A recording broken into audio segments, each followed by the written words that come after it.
Welcome to the Genius Factory. Enjoy the video. In this video, I will explain how to make bagels soft.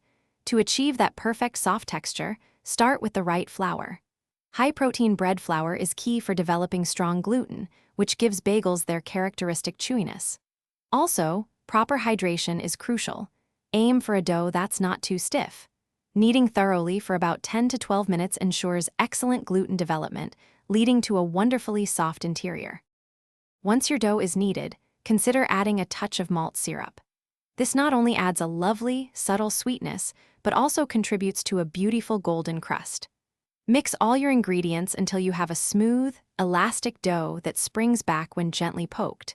Then, let your dough bulk ferment for about 60 to 90 minutes in a warm place, allowing it to develop flavor and rise.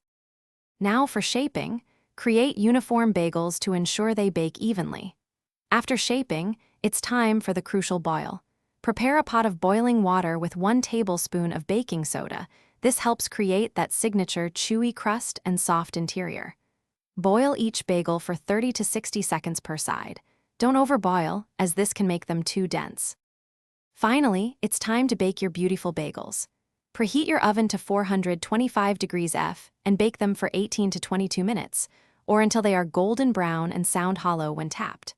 Once baked, transfer them to a wire rack to cool completely. For maximum softness and freshness, store your cooled bagels in an airtight container at room temperature for up to 2 days, or freeze them for longer.